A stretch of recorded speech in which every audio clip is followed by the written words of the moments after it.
amén. Tome asiento. Prepare su corazón con adoración.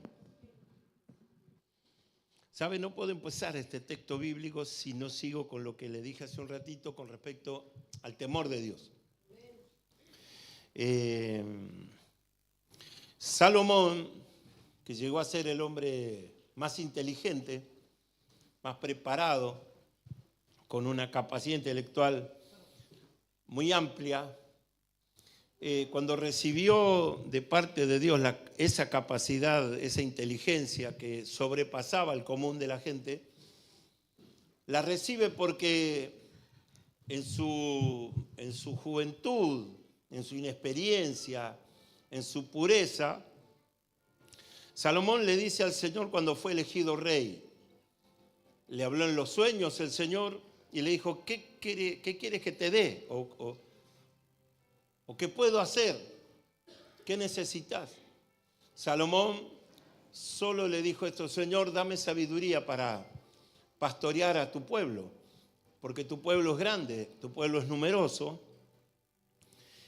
Y Dios le dijo a Salomón, me agrada, le agradó pues, dice a Dios, lo que le pidió Salomón, que es sabiduría. Y dice Dios, por cuanto pediste sabiduría y no pediste la cabeza de tus enemigos, la muerte de nadie, fue como un hombre pacificador, no pediste que oros ni riquezas, todo eso te va a ser dado. Oro, riquezas, sabiduría en extremo. Los días de Salomón, los primeros días de Salomón fueron extraordinarios. No había otra persona con la capacidad de Salomón. Pero como todas las cosas pasa el tiempo y las cosas van cambiando, dígale de lado, dentro de las cosas que van cambiando también va cambiando el hombre. No solo el tiempo hace que las cosas se envejezcan, sino también los hombres cambiamos, las mujeres cambiamos. Hay personas que son de una manera a los 20 años, pero son de otra manera totalmente distinta a los 40 años. Y son totalmente diferentes a los 60 años. No podemos sino ir acompañando a la edad también con un cambio de mentalidad.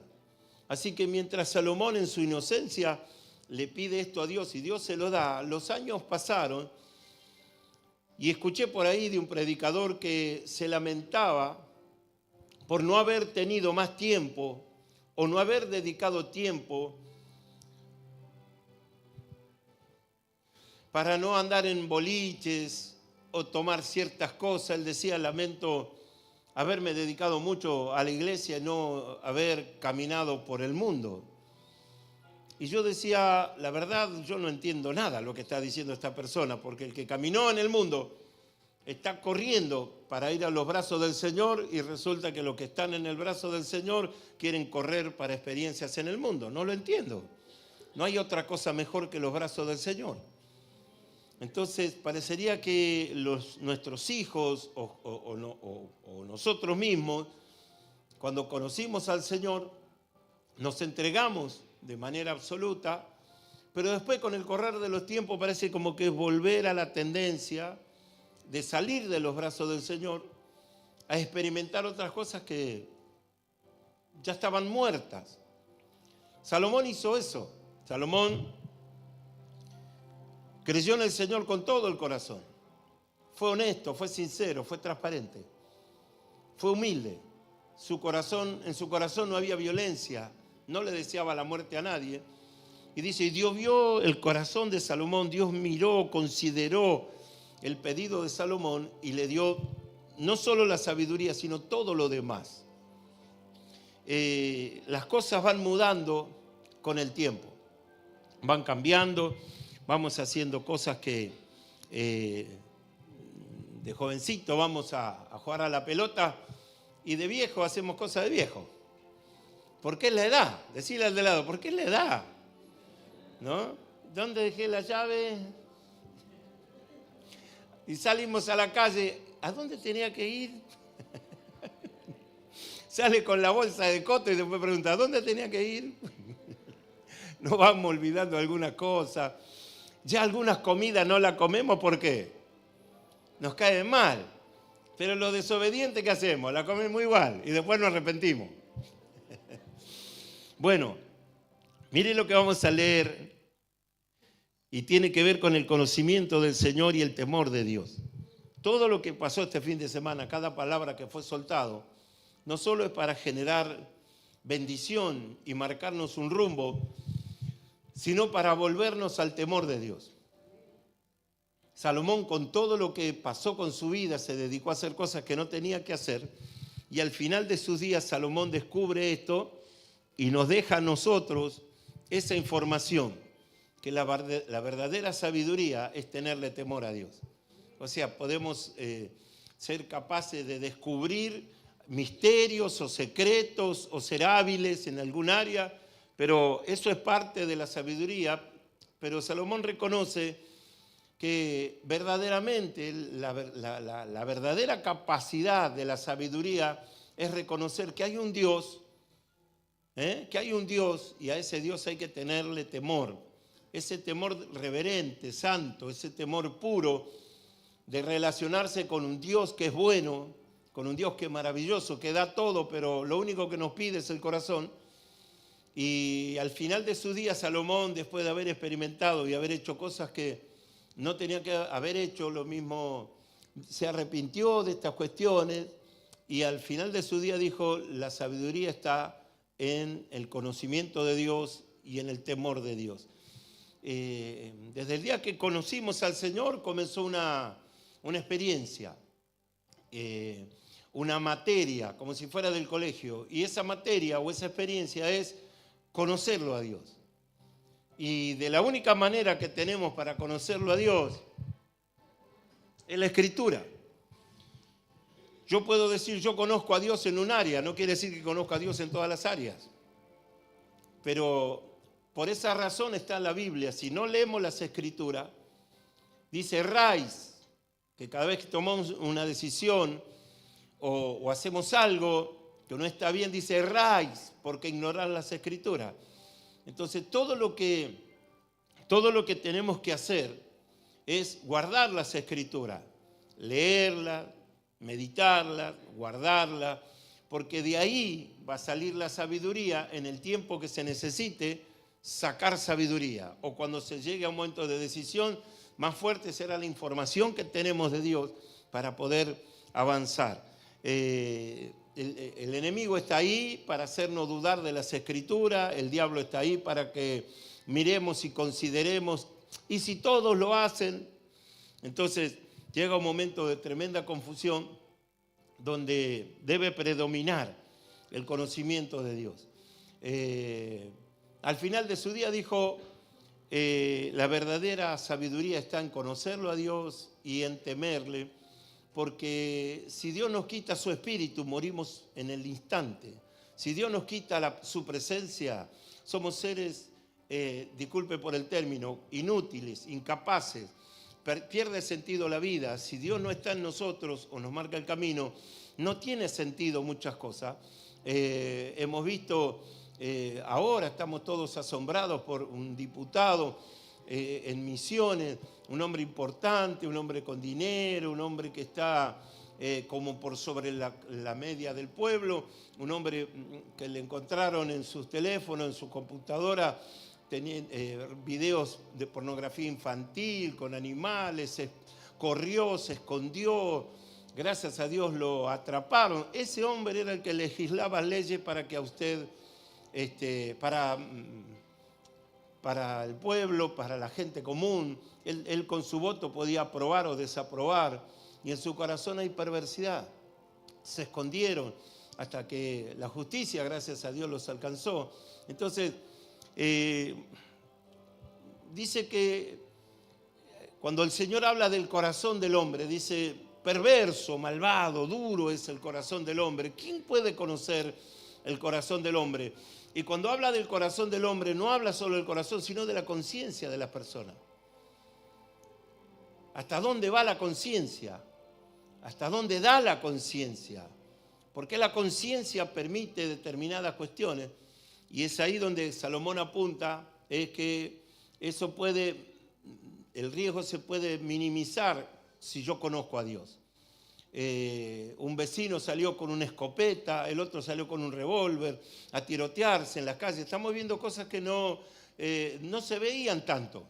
Es como que la violencia está creciendo en las calles, es como que se sacó como un tope y la violencia ya comienza a tomar mayores dimensiones. Estamos viviendo, no estamos viviendo bien. Mucha queja popular, el dinero que no alcanza, las cosas que ya muchos no pueden comprar. Y además de todo eso es como que hay un rencor, como una cosa en el corazón que va creciendo. Y que va creciendo. Y cuanto más crece, muchos se preguntan, ¿y dónde está Dios? ¿Y qué hago con el Señor? Entonces, situaciones en las que nos vemos rodeados y decir, pero ¿por qué Dios permite tal cosa? ¿Por qué Dios esto? ¿Por qué Dios aquello? Es porque realmente Dios no está en el corazón de las personas. Puede que esté en la cabeza, puede que esté en los brazos, pero Dios no está en el corazón de las personas. Ahora, el temor de Dios aparece cuando Dios suelta, o cuando algo sucede, algo extraordinario sucede, cuando sus ojos están frente a un milagro. Lo primero que tiene que sentir uno es temor, porque si un hombre puede poner las manos sobre alguien y ese alguien puede tener la virtud de Dios de que se sane ese cáncer, o que se enderece ese hueso, o que se vea, o que se oiga, o que esa persona vuelva a hacer las cosas que antes no podía hacer, estamos frente al temor de Dios. ¿Cuántos me están entendiendo? No solo es el favor de Dios hacia la persona que sufre, sino también es la demostración del poder de Dios para los que están sanos. Que Dios puede hacer eso y también mucho más. Dice la Biblia que Dios puede dar vida y puede quitarla si Él quiere. Y en estos días hemos oído cosas increíbles. Ya le contamos como 58 muertes a Joao, ¿no? Él iba contando y después se murió. Digo, oh my God. Y el otro que oramos y que yo le dije que si no se arrepiente, se murió. Y a los 15 días se murió. No puede ser. Y ahí nos reíamos, pues ya, le íbamos contando la muerte en el ministerio. En 2 días mató como a 50. Y en las conversaciones que teníamos, ¿y qué pasó al final? No, se murió, me decía, ¿no? Era como que cosas extraordinarias. Pero todo eso venía por palabra de Dios, ¿no? Evidentemente la iglesia necesita volverse a ese temor de Dios. El temor de ofenderle, o el temor de no hacer bien su trabajo, o de hacerlo de otra manera. Así que necesitamos volvernos al temor de Dios. Mateo capítulo 9 dice algo, y con esto vamos ya luego a la Santa Cena. ¿Están acá o no están acá? Amén. ¿Puede gritar más fuerte? Amén. Gloria a Dios, santo. Mateo capítulo 9, si ya estamos acá, bien. Dice, entonces, entrando Jesús en la barca, pasó al otro lado y vino a su ciudad. Y sucedió que le trajeron un paralítico tendido sobre una cama. Y al ver Jesús la fe de ellos, dijo al paralítico, ten ánimo, hijo, tus pecados te son perdonados. Entonces, algunos de los escribas decían dentro de sí, este blasfema. Y conociendo Jesús los pensamientos de ellos, dijo, ¿por qué pensáis mal en vuestros corazones? Porque, ¿qué es más fácil decir? Los pecados te son perdonados, o decir, levántate y anda. Pues para que sepáis que el Hijo del Hombre tiene potestad en la tierra para perdonar pecados, le dice entonces al paralítico, levántate, toma tu cama y vete a tu casa. Entonces él se levantó y se fue a su casa. Y la gente, diga conmigo, y la gente, al verlo se maravilló y glorificó a Dios, que había dado tal potestad a los hombres. Y la gente, al verlo, se maravilló y glorificó a Dios, que había dado tal potestad a los hombres.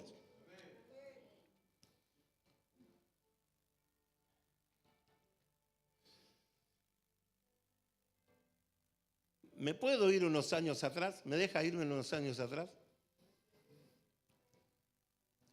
Cuando yo era niño, no teníamos juguetes. Y teníamos que inventar nuestros propios juguetes. Entonces aplastábamos las tapitas de gaseosa, las clavábamos con un clavito y así armamos nuestros camioncitos, armábamos los autitos. Siendo un poquito más grande ya venían los autitos de carrera, de plástico, donde se le sacaba las dos rueditas de adelante, se le ponía una cuchara y se lo llenaba de masilla. Y se competía entre los chicos del barrio y el que ganaba se quedaba con el autito. Y no nos gustaba nada. Hasta el famoso rinraje, ¿vio? Nos divertíamos haciendo esas tonteras. Las cosas van pasando y van cambiando y hoy los chicos están aburridos porque no saben crear sus propios juegos. Hay un video que anda dando vueltas por ahí donde hay un bebé que debe tener, no sé, 6 meses, 7 meses, donde el gordito está haciendo un berrinche enorme y el título es "No lo puedo creer". Entonces hace un berrinche, grita, patalea, llora, a los gritos. Viene el papá, le da el celular y se quedó callado. 8 meses. Y se quedó callado el bebé.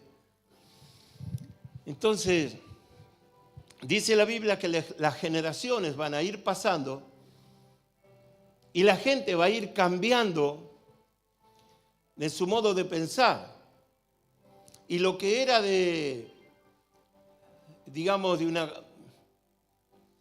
una cuestión inocente, la inocencia se va a ir perdiendo hasta hacer algo que salga desde maldad, con maldad del corazón.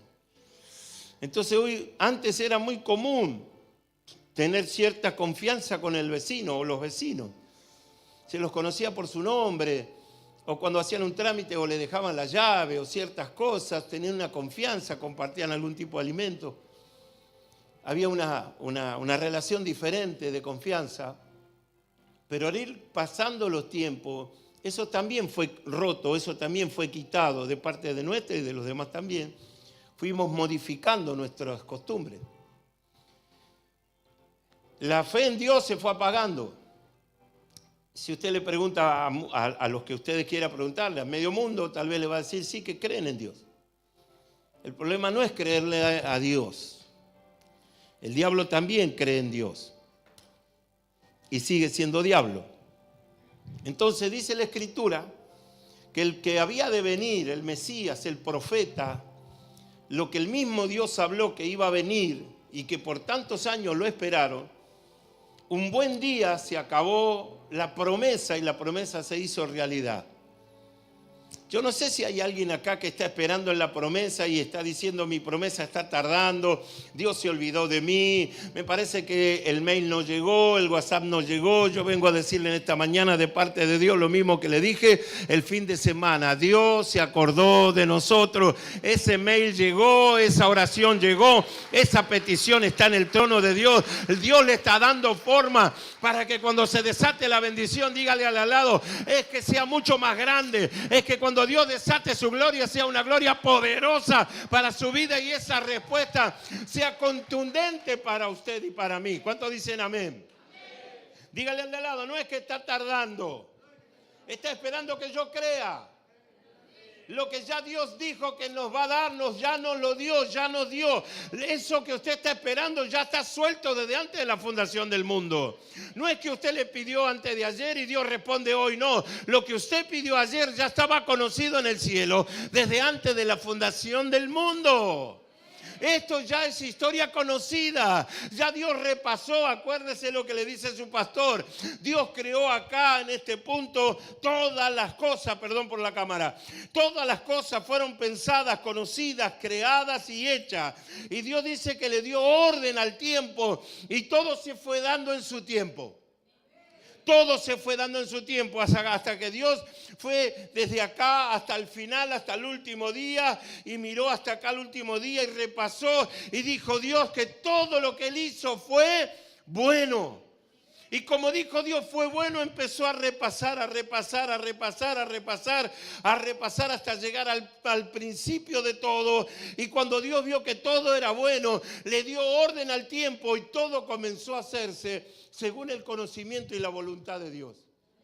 Decirle al de lado, chupate esa naranja. Todo fue pensado por Dios. Y ahí viene nuestra mente, que es chiquitita, que no alcanzamos a entender esto. Nada lo sorprende a Dios. Nada altera a Dios. Sabe qué es cada cosa y cómo van a resultar cada cosa. Lo sabe. Los únicos que no lo sabemos somos nosotros, y a eso se le llama vida. Si yo supiera lo que va a pasar mañana, qué aburrido sería. Si yo supiera que pasado mañana me voy a morir, me moriría hoy por el temor de morirme mañana.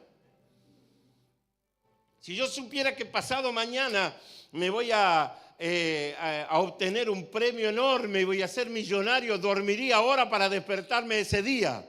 No vaya a ser cosa que me muera antes. Pero eso que nos sorprende gratamente y también nos sorprende de mala manera, o nos cae mal, o es pésimo, a eso también Dios le llama vida. Y acá, en el principio, me voy a correr, Dios dijo y vio Dios que todo era bueno. Pero ahí también había gente perversa, mala, que iba a tener un mal corazón. Y esa gente iba a afligir a los hijos de Dios. Y parecería, viéndolo en la historia, que los que hacen las cosas mal, parecería que a ellos les va mejor que a los que hacen las cosas bien. Parecería que Dios cuida más de los malos que de los buenos. Y hay quejas en la Biblia. ¿Por qué aquel que hace todo mal le va bien?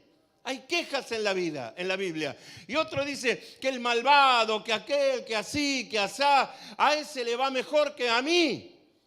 Que me esfuerzo y que amo a Dios con todo mi corazón. Eso también está pensado en la Biblia. Dios quiere probar los corazones. Ayer Julio contó algo, que un pastor, para ver la reacción de alguien, le echó agua, después le pegó un ladrillazo. Fue sangriento el mensaje ayer. Y yo le conté hace muchos años también que había un pastor que tenía que elegir a 2 pastores y no sabía, necesitaba uno, pero había 2 candidatos. Y un día de culto él los esperó, llenó un balde de agua y lo escondió tras la puerta, y cuando vino el primer candidato lo mojó, como no sabiendo qué hacer, le tiró un balde de agua. Y uno dijo, pastor, ¿qué hace? Porque no se da cuenta. Reaccionó mal, ¿no? Entonces fue, llenó el balde de agua, el otro se fue a cambiar la ropa, qué sé yo. Vino el segundo candidato y lo volvió a mojar. Y el segundo candidato, él le dijo, uy, hermano, perdón, no se haga problema, pastor, quédese tranquilo, yo voy a casa y me cambio. Y ahí él vio la reacción del corazón. Por eso dice que del corazón sale todo lo bueno y todo lo malo. Y cuando Dios ve desde acá para allá, también ve que dentro de nuestro corazón, decirle al de al lado, no sos tan bonito. Vamos a decirle, no sos tan bonito. Coto, decirle, Coto. Decirle, Coto, yo te conozco. Vamos al de atrás, Coto, yo te conozco. Y hay un dicho popular que dice que la ocasión, dígalo usted porque a mí me da cosa. La ocasión, ¿se da cuenta? La ocasión hace al ladrón. Ay, mira lo que me encontré y está arriba de la mesa. No te lo encontraste nada. ¿Sabe lo que dice Julieta? ¿Dónde está Julieta? ¿Está Julieta por ahí? Julieta dice, ay papá, me encontré plata. ¿En dónde? En casa. Esto es mía. No se la encontró, pero es mía. ¿De dónde Julieta tiene plata si estudia? ¿No? Entonces, me va a matar la gordita por ahí. Escuche. El temor de Dios lo tenemos que recuperar. Si vamos a empezar una temporada nueva, el temor de Dios tiene que estar adelante siempre. Si no existe el temor de Dios, hay anarquía. Si no existe el temor de Dios, hay rebeldía. Si no existe el temor de Dios, es un viva la pepa. Si no existe el temor de Dios, todo camino me lleva a Roma, cuando yo sé que no todos los caminos me llevan a Roma. Cuando no hay temor de Dios, la gente no se sujeta, hace lo que le parece. Por eso el libro de Jueces dice, y no había rey en Israel, y el pueblo hacía lo que quería. Claro, ¿por qué hacía lo que quería? ¿Por qué había anarquía? Porque no había rey, no había gobierno. Y yo creo que en este tiempo tenemos que afirmar esa palabra gobierno en la iglesia. Se ha perdido como el gobierno, como el liderazgo, donde muchos no entienden, donde solo reaccionan, no están sujetos a un modelo, a un plano, a una orden.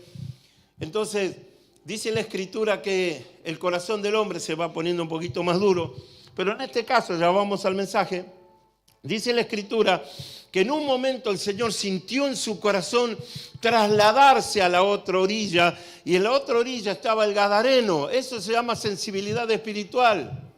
Diga conmigo, se llama sensibilidad espiritual.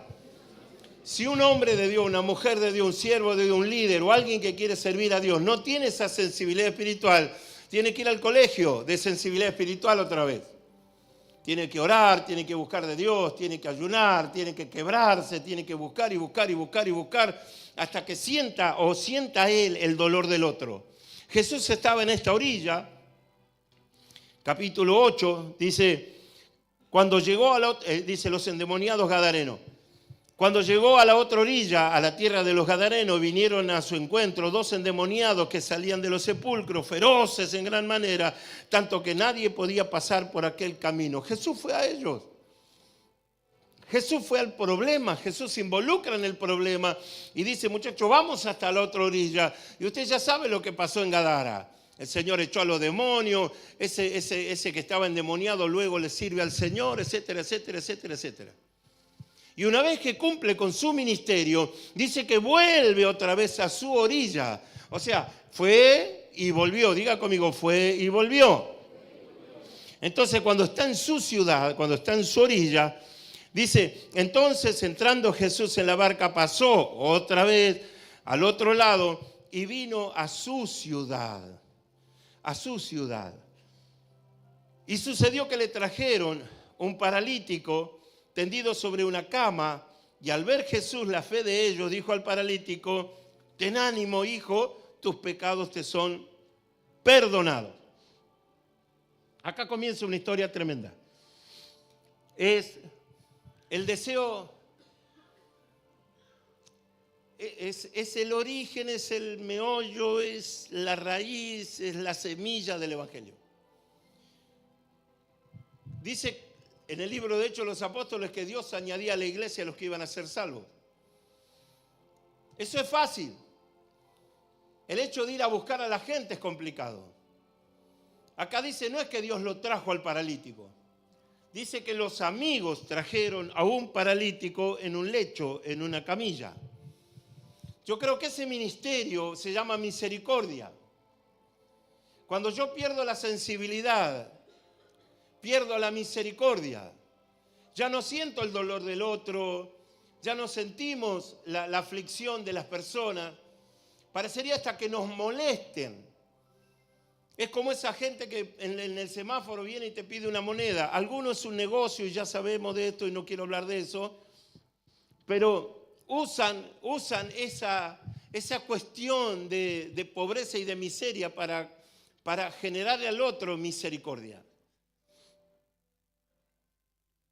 A mí me mueve el corazón cuando los chiquitos andan pidiendo dinero. Llegamos a Rosario, estábamos cruzando una vía y había un chiquitito así, que como ahí hay un semáforo, él pedía dinero y él iba contando sus moneditas, porque seguro se la tenía que dar a su papá o a su mamá. ¿Y qué iban a hacer con ese dinero? No sé, ni me importa. Pero no creo que era para ir a comprar pan y leche. Entonces, cuando se termina la misericordia, cuando Cuando no hacemos lo que tenemos que hacer, es como que la iglesia pierde la sensibilidad. Y usted lo ve reflejado. Ellos se enteraron que Jesús volvió a la ciudad. Y unos amigos dijeron entre sí, esta es la oportunidad de llevar a fulano delante de Jesús a ver qué él puede hacer. Ese acto se llama misericordia, de ir a buscar y salvar lo que se perdió. Es como que las iglesias perdieron o se perdió el sentido de ir a buscar lo que se perdió. Este fin de semana fue tremendo, no hubo lugar en la iglesia. Hubo que abrir las puertas, bajar silla, traer silla, impresionante, hasta allá lejos estaba la gente, algunos parados todavía. La gente está esperando que las vayamos a buscar. Están, dígale al de lado, la gente está, los hermanos están. Gracias por su entusiasmo. ¿Qué es lo que hay? ¿Qué es lo que sobra en el mundo? Y cada día hacen más gente, ¿vio? Lo que sobra en el mundo es gente. ¿Y a quién Dios vino a buscar? A la gente. Por eso en la conversación que tienen en el libro de Isaías dice, ¿quién irá? ¿Quién irá por nosotros? Dice el Señor. Isaías dice, yo, envíame a mí. Y luego en la gran comisión de Mateo dice, id por todo el mundo, prediquen el evangelio, salven las almas, bautícenlas. Ya sabemos el trabajo que tenemos que hacer. El trabajo es ir a buscar, no es esperar que vengan. La iglesia se equivoca si están esperando que vengan. ¿Por qué razón? Porque la Biblia dice que las tengo que ir a buscar. No es que dice, abro la puerta y que van a venir. No, no van a venir. El diablo no los va a soltar. Los demonios no lo van a soltar. Los principados, potestades, gobernadores de las tinieblas de este siglo no van a soltar las almas. Hay que ir a buscarlas. Diga conmigo, las tengo que ir a buscar. Al vecino, al amigo, volver a llamar por teléfono. Vamos a empezar a tener nuevas actividades y de tanto en tanto vamos a tener un viernes, sábado y domingo de cultos de milagros apostólicos y proféticos. Diga gloria a Dios, porque hay que desatar a la persona, hay que desatarla. Hay que desatarla, digo conmigo, la tenemos que desatar. Hay mucha gente atada, aún en la iglesia hay gente atada. Bien lo dijo el predicador, en la iglesia hay gente que todavía no se sabe si es salva o no. Entonces los amigos dice que fueron y lo trajeron al muchacho delante del Señor y el Señor lo miró y tuvo compasión de esa persona. Tuvo compasión. Los hospitales están llenos de personas que necesitan que vayamos a desatarlos. No, le voy a predicar a lo de allá. Los hospitales, las clínicas están esperando que alguien vaya movido por misericordia. Hay líderes que están sentados esperando que le nutran las células de ellos. No, no. La Biblia dice, decirle al de al lado, los tenés que ir a buscar. Vamos, a los líderes, a alguien al lado, tenés que ir a buscar.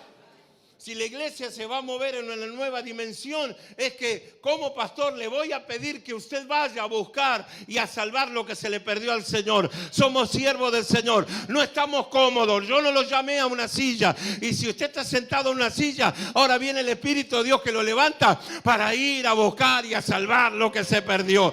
Diga gloria a Dios.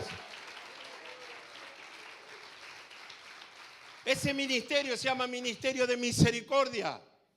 Y yo estoy esperando ya desde hace varios meses que haya ministerios dentro de la iglesia que crezcan y se manifiesten y se multipliquen. Pero estoy viendo que no crecen y no se multiplican. Y ese ministerio dejó de tener misericordia.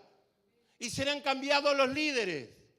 Y serán cambiados los hermanos porque el trabajo hay que hacerlo. No puedo ser líder y no liderar. No puedo ser ministro y no ministrar. A mí se me exige como pastor estudiar y leer. De la misma manera, los demás ministerios, aprender. Si Dios me llamó para algo, tengo que ser perito en ese algo. E ir a buscar y a salvar lo que se perdió. Así que estos amigos, cuando escucharon que Jesús venía, trajeron a su amigo. Y acá hubo una situación. Dice que tendido sobre la cama y al ver a Jesús, la fe de ellos, dice, le dijo al paralítico. No sé si el paralítico creyó, pero esos muchachos creyeron. ¿Y saben lo que despierta el poder de Dios? son las personas que creen. Así de clarito. Una iglesia pueden haber 20, pero si son 20 los que creen, esa iglesia se multiplica, dígale, como dice Messi, al toque. Con gente que cree que es imposible. Con gente que cree, ¿cuál es el problema? ¿Cómo se hace para derrotar al problema? Con gente que se cree o con gente que cree. Si hay una dificultad, salimos adelante con la gente que cree.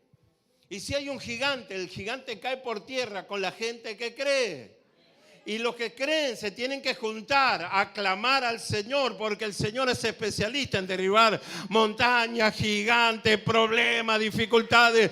Donde haya 2 o 3 yo voy a estar. Y si el Señor está, no hay problema. Y si hay problema, el problema deja de ser problema. Y si hay gigante, el gigante va por tierra. Este gigante se fue para el suelo.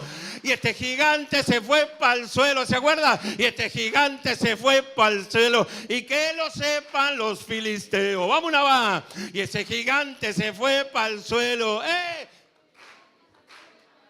Otra vez. Y ese gigante se fue para el suelo. Y que lo sepan los filisteos. Mire, si el Señor está, caen los gigantes. Si el Señor está, se rompen ataduras, ligaduras, maldiciones. Si Jesús está, hay milagro de sanidad. Si el Señor está, ocurren cosas impresionantes. Tenemos que decirle al Señor: Señor, vení a pastorear la casa. Vos sos el pastor de la casa. Y todo lo que ocurre en la casa será para darte la gloria, la honra y para darte toda la adoración. Somos siervos nada más. Estamos para servirte nada más. Entonces, el temor del Señor lo tenemos que recuperar y también tenemos que recuperar la misericordia. Tengo que recuperar ese ministerio de misericordia, de ir a buscar y salvar lo que se perdió, volverle a hablar a ese amigo, volver a ir a buscar a alguien que está enfermo, a alguien que necesita, no con la esperanza de que va a ser sano, sino con la esperanza de que va a ser salvo. Entonces acá se mezcla el milagro y la salvación. Acá se mezclan las dos cosas muy fuertes. Entonces le dice: ten ánimo, tus pecados te son perdonados. Es impresionante, en tan simples pasos, el Señor está describiendo la manera en cómo agradar a Dios y cuál es la verdad del Evangelio.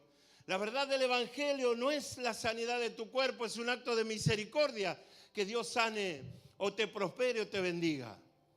El Señor no murió para que tengas $1.000.000 en tu casa. El Señor murió para que tu nombre esté anotado en el libro de la vida. Si hay algo que tenés que cuidar y guardar es la salvación de tu alma. Por eso le dice: tus pecados te son perdonados. ¿Qué le impide a un hombre entrar a la presencia del Padre? Nuestros pecados. ¿Qué va a pasar si muero en pecado? No entraré a la presencia del Padre. Si mi pecado está delante, no tengo salvación. Por eso la conciencia todos los días tiene que hacer como un análisis. Todo el tiempo, que cada vez que el Espíritu de Dios marca algo: perdón, perdón, perdón, perdón, perdón. Y pedir perdón. Lo que me acerca a la salvación, lo que asegura la salvación, lo que garantiza la salvación, es el perdón de los pecados. Todos los tenemos. Es un engaño decir: yo no he pecado. Por eso cuando el Señor lo miró a ese muchacho, dijo: ¿qué es más fácil? ¿Sanarlo o que él sienta el perdón de sus pecados? Porque su enfermedad estaba relacionada con la maldición del pecado. ¿Me está entendiendo? Lo que lo ataba a él y lo ataba a la enfermedad era algo que él hizo que no lo dejaba en paz. Por eso dice que la paga del pecado es muerte. Algo hizo, algo dijo que lo mantenía atrapado en su propio pecado. El Señor no miró si no caminaba. Él no hizo una radiografía a ver si la columna estaba rota o si su cadera estaba rota. Él no analizó el hueso, los tendones, los músculos. Él dijo, este hombre está en pecado, se va a ir al infierno. Es que hay momentos donde usted tiene que atender cosas urgentes, no solo importantes. Para los amigos era importante que ese amigo camine. Pero lo urgente para Jesús era que ese muchacho, más allá de que camine, sea libre de todos sus pecados. Yo sé que lo último que se entrega es el corazón. Entendemos, cedemos, creemos. Pero cuando llega el momento de dar algo, lo primero que Dios pide es esto: hijo mío, dame hoy tu corazón. Pero Señor, yo ya te lo di ayer. Ayer es ayer, hoy es hoy. Le pregunto, ¿qué cosas que no le agrada a Dios hizo hoy? ¿Qué cosas que no le agradan al Señor las hizo hoy, desde que se levantó? ¿Qué pensamiento? ¿Usted impidió que algún pensamiento se le cruce la cabeza o se cruzó directamente? Entonces, cuando dice, hijo mío, dame hoy, ese es un Dios presente. El Señor ya estaba en la ciudad.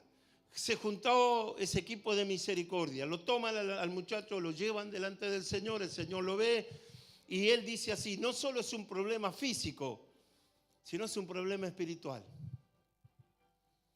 Mire, no sé si esto pasa ahora, pero la gente se pone más feliz porque recibe un milagro en su cuerpo que por recibir la salvación de su alma en el espíritu. La gente está más contenta de salir a correr y jugar a la pelota de que saber que cuando parta de acá se va a encontrar cara a cara con el Señor. A la hora de elegir, eligen ir a jugar a la pelota. Valoran más la sanidad del cuerpo que la salvación de su alma. Y Jesús vino justamente a morir por la salvación de nuestra alma. Por eso cuando lo ve a este muchacho, lo primero que le dice, está todo bien, yo puedo sanar tu cuerpo, puedo soldar la médula, puedo soldar la columna, puedo hacer milagro en la cadera, puedo arreglar lo que está roto, pero veo que te vas a ir enfermo, que te vas a ir sano, pero al infierno. Por eso la Biblia dice, es mejor entrar sin un ojo al cielo que con los dos al infierno. Es mejor entrar con una mano al cielo que entrar con los dos brazos al infierno.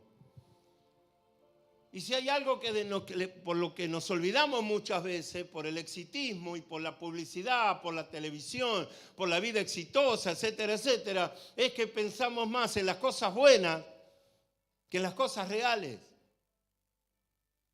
Y algo real es el infierno.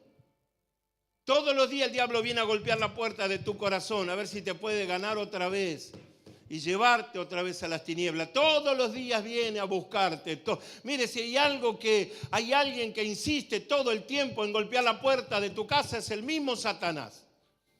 Y todos los días viene con una cosa nueva, diferente, distinta. Solo quiere distraerte del plan de Dios y golpea la puerta de tu casa. Si no es por un enojo con un hermano, es por alguien con la familia, es por algo que pasó. La cuestión es distraerte y que tires todo por la borda. Porque él sabe que puede lograr confundirte si le das lugar.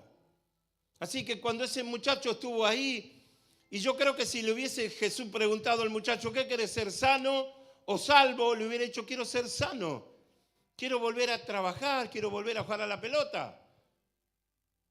Y yo creo que la salvación, no sé si ya está importando demasiado.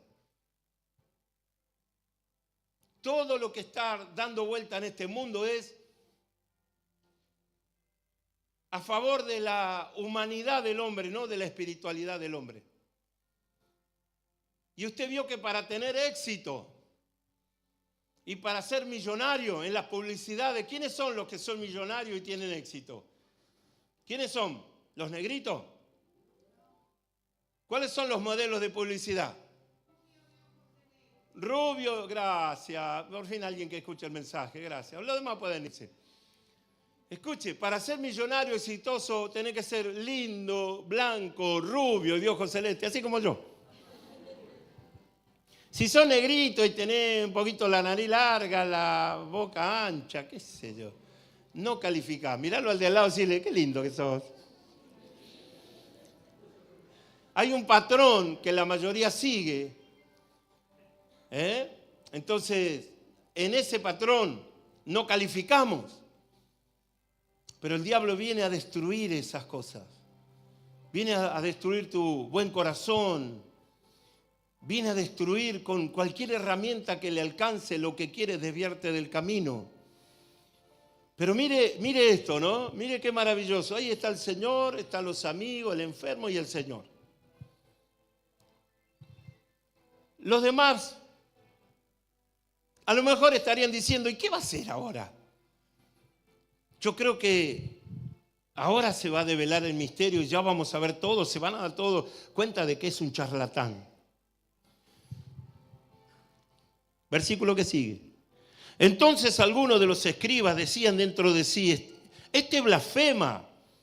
Y conociendo Jesús los pensamientos de ellos, dijo, ¿por qué pensáis mal en vuestros corazones? Mientras se debatía la salud y la salvación de esa persona, ¿qué opinaban los demás? Este es un charlatán. Este no sabe lo que hace, ahora lo vamos a desenmascarar.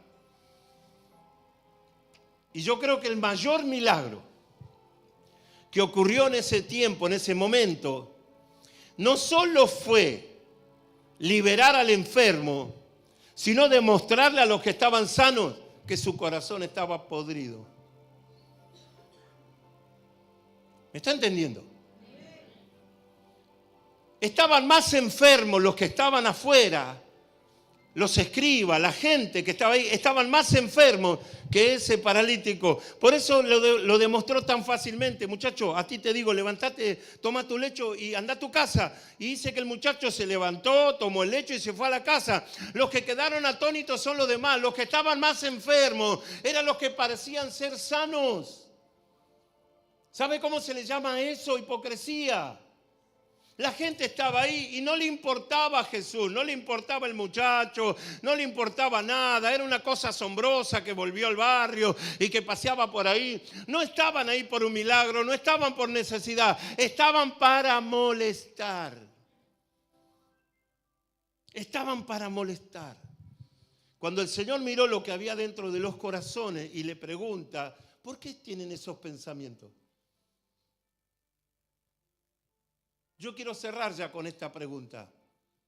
¿Por qué subís a tu corazón esos pensamientos? ¿Por qué permitimos que el corazón se llene de cosas raras, rancias, horribles? ¿Por qué dejamos? Por eso la pregunta. La pregunta del Señor es esta. ¿Por qué pensáis mal en vuestros corazones? Estamos en la iglesia y es como que estamos pensando mal. El proyecto X es porque alguien pensó mal y se levantó contra usted. Contra vos, contra vos, contra vos, contra aquello, contra lo que está en el fondo, con lo que está en este lado. Se levantó contra ella, contra mí, contra... ¿Por qué la gente se levanta de un día para el otro y te desconoce? Porque ya empezaron a pensar mal en su corazón. Empezaron a tejer cosas en el corazón. Empezaron a usar de astucia con el corazón. Y yo no sé a cuántos de los que están acá, alguna vez usted fue amigo de otros y usted se dio cuenta al final que los otros no eran amigos suyos. Alguien dijo por ahí, el que los llamaba era yo, el que los saludaba a los cumpleaños era yo, el que los invitaba a comer era yo, y me di cuenta que yo solo era amigo de los demás y que los demás no eran amigos. Es una decepción, es una tremenda decepción. ¿Por qué la gente piensa mal? Vamos a descifrar esto. ¿Por qué es más fácil pensar mal que pensar bien? Ayúdeme a pensarlo, a ver. ¿Por qué la gente tiende más a pensar mal que a pensar bien?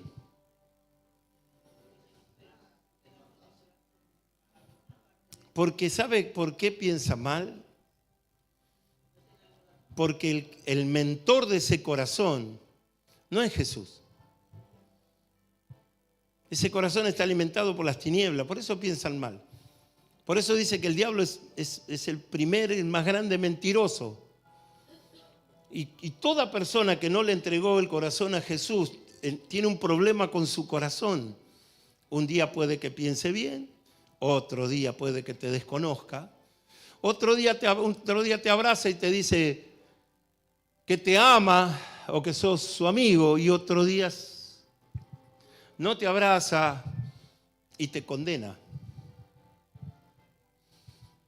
Eso se llama inestabilidad espiritual. Y la inestabilidad espiritual está gobernada por demonios, sea quien sea. ¿Qué es más fácil?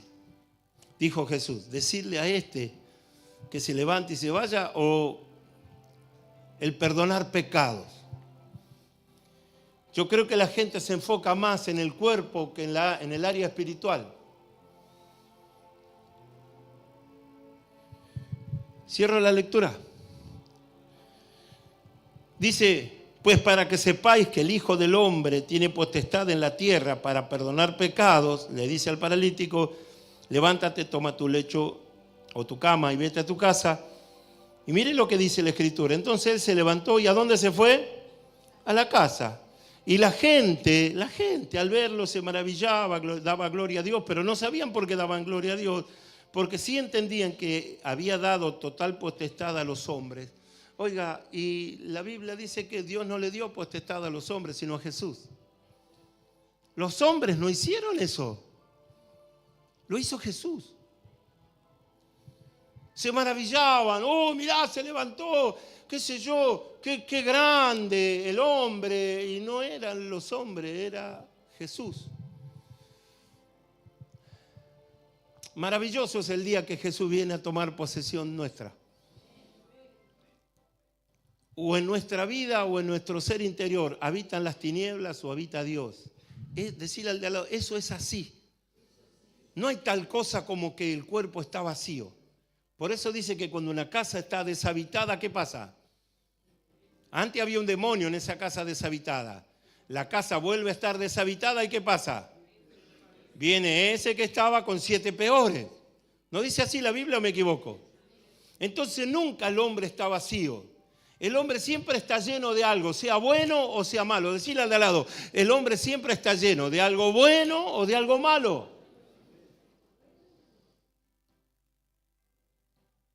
Cuando Dios toma posesión de nosotros, de usted y de mí, Él es el que gobierna este territorio. Porque estoy hecho del polvo de la tierra. Es como el gobernador que gobierna un territorio, el rey que gobierna un reinado, el presidente que gobierna una nación. Él viene y reina este vaso de barro y se hace rey de este vaso de barro. Gobierna este vaso de barro. Por eso el apóstol San Pablo que dijo, ya no vivo yo, mas Cristo vive en mí. Y todo lo que padezca lo voy a padecer para la gloria del Padre en mi cuerpo. Y si me tengo que quedar, me quedaré para que redonde en beneficio del Evangelio. Me quedo, le voy a servir al Señor porque soy esclavo de Él, soy súbdito. Cuando no gobierna Jesús, no es que está vacío. Escuche esto, y ojalá que le dé mucho temor. El cuerpo o la mente, o cuando Jesús no gobierna en una persona, la persona que no tiene a Cristo en su corazón, a esa persona la gobiernan malos pensamientos. Dígale al de lado, chupate esa naranja, de paso, así dice algo porque está muy callado. Si no gobierna Jesús, la mente la gobiernan los malos pensamientos. Y los malos pensamientos te llevan a malas decisiones. Y las malas decisiones te meten en un mal camino. Y el mal camino te lleva a ser siervo, súbdito, esclavo del príncipe de las tinieblas.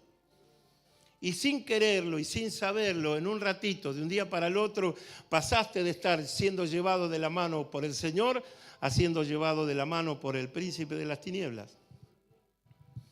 Esto lo dice la Escritura desde el libro de Génesis y Apocalipsis, lo dice de todos lados. Por eso dice, buscadme a mí. Por eso habla de la paternidad. Por eso habla Jesús como Salvador. El único mediador entre Dios y los hombres es Jesús. Y el único que tiene autoridad es Jesús. Y ante quien se va a doblar toda rodilla es Jesús. Y toda lengua va a confesar el nombre de Jesús. Si Jesús gobierna, tendremos dificultades. Pero esas dificultades nos llevan en ascenso continuo. Cada dificultad nos impulsa. Cada dificultad nos eleva. Porque sacamos lo mejor del corazón para mostrar que somos cristianos. Hace unos días atrás le dije que hablamos de testimonio, que predicamos sobre testimonio. Y el testimonio no era solo hablar de Jesús. Hay mucha gente que habla de Jesús. El tema es qué es lo que se hace con Jesús. A la hora de la crisis, ¿qué haces con Jesús? A la hora del problema, ¿qué haces con Jesús? Entonces, mire, para terminar, lo primero que me dijo el profeta Juan Carlos, el pastor, me dijo: Héctor, el diablo hace un tiempo se levantó contra la iglesia, hay un demonio que está puesto para combatir la iglesia. Y ese demonio quiere tu lugar. Todas tus guerras y todos tus combates tienen que ver con que hay un demonio que se levantó porque quiere recuperar Lugano. ¿Cuántos están acá? ¿Cuántos me están entendiendo?